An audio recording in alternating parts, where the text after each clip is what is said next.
Discipline ఎలా ఉండాలి, ఎలా చదువుకోవాలి, ఏమేమి మీకు అవసరమైనాయి, అది ఎట్లా పాటించాలి చెప్పిన వెంటనే కాదు, ఆచరణ ముఖ్యము. అందరికీ మంచి పేరు తేవాలని. అందరూ బాగున్నారా? హ్యాపీగా ఉన్నారా? బాగా ఆటల పోటీలు అన్ని జరిగినట్టున్నాయి కదా ఉదయం? వచ్చాయా? మందికి వచ్చింటాయిలే రాలా? ఎంజాయ్ చేశారు, అన్నీ కూడా జరిగాయి. ఈరోజు children's day. I wish you happy children's day. మీకు బాల దినోత్సవ శుభాకాంక్షలు.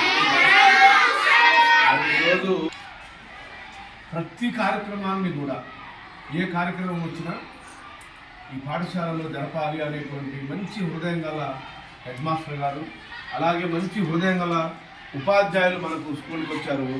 నేను వారికి మనస్ఫూర్తిగా ధన్యవాదాలు తెలియజేస్తున్నాను. టీచర్స్ అందరికీ, హెడ్ మాస్టర్ గారికి మీరు అందరూ గట్టిగా చప్పట్లు కొట్టాలా.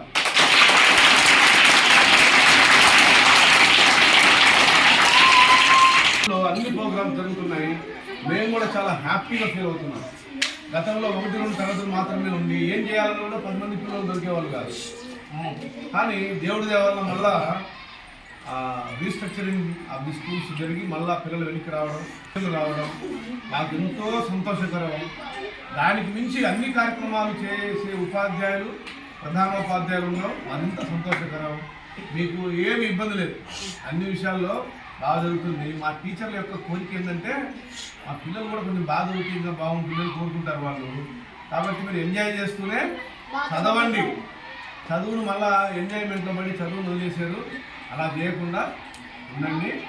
ఇప్పుడు సార్ వాళ్ళందరూ చెప్పింది ఏంటంటే, మీరు చిన్నపిల్లలు, నేను ఇందాక లైబ్రరీలో కూడా మాట్లాడుతూ చెప్పాను. ఇప్పుడు నాకు మళ్ళీ నేను చిన్నపిల్లవాడిని 3వ తరగతి 4వ చదవాలంటే కుదురుతుందా? ఇంటర్మీడియట్ 10th చదవాలంటే కుదురుతుందా? ఇంటర్ చదవాలంటే కుదురుతుందా? నాకు నచ్చిన ఉద్యోగానికి మళ్ళీ పోవాలంటే కుదురుతుందా? ఎందుకంటే కాలం అయిపోయింది, టైం తగ్గిపోయింది, మళ్ళీ వెనక్కి పోలేము. మీరు మళ్ళీ చిన్న పిల్లలుగా, పాలు తాగే పిల్లలుగా మారుతారా? మారలేదు. అంటే ఒక వయసు పెరిగే కొద్దీ వెనక్కి పోలేము. కాబట్టి మీకు ముందు చాలా మంచి భవిష్యత్తు ఉంది, ముందు చాలా భవిష్యత్తు ఉంది. ఆ భవిష్యత్తులో మీరు ఏం కావాలో ఇప్పుడే అనుకోండి. ఎందుకంటే మీరు పెద్ద అయినాక నేను ఇదైతే బాగుండు, అదైతే బాగుండు, కలెక్టర్ అయితే బాగుండు, డాక్టర్ అయితే బాగుండు, బాగా చదువుకుని ఉంటే బాగుండే ఉపయోగం ఉండదు. ఎందుకు? పెద్దోళ్ళు అయినాక మళ్ళీ కిందికి చిన్నపిల్లలాగా మారలేం కాబట్టి.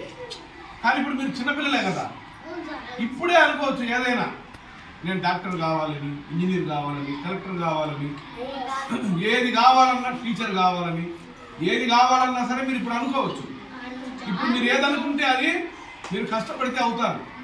కాబట్టి చిల్డ్రన్స్ డే రోజున మీకు ఇచ్చే సందేశం ఏంటంటే, మీరు మంచి కళలు కనండి, ఆ కళలను సాకారం చేసుకోండి. భవిష్యత్తులో మీరు ఏం కావాలో ఇప్పుడే అనుకోండి. అనుకున్న దానికోసం కష్టపడండి, ఇష్టపడి చదవండి. మీరు చదివితే మంచి పెద్ద ఆఫీసర్లు అవుతారు, మంచి ఉద్యోగాలు వస్తాయి మీకు. చదువును నిర్లక్ష్యం చేయకుండా చదవండి. ఇంకొకటి ఏంటంటే, మధ్యలో ఎక్కడ ఆపకూడదు చదువు. 5 చదివి మానుకుంటారు కొంతమంది, 10 చదివి మానుకుంటారు, కొంతమంది ఇంటర్మీడియట్ చదివి మానుకుంటారు, కొంతమంది డిగ్రీ చదివి మానుకుంటారు. ఎవడు గొప్పవాడు అంటే లాస్ట్ వరకు, ఉద్యోగం వచ్చేంత వరకు గొప్పవాళ్ళు కావాలన్నా వద్దా? కావాలంటే 2 గుర్తుపెట్టుకోండి. 1 లైఫ్లో ఏం కావాలో డిసైడ్ అవ్వండి.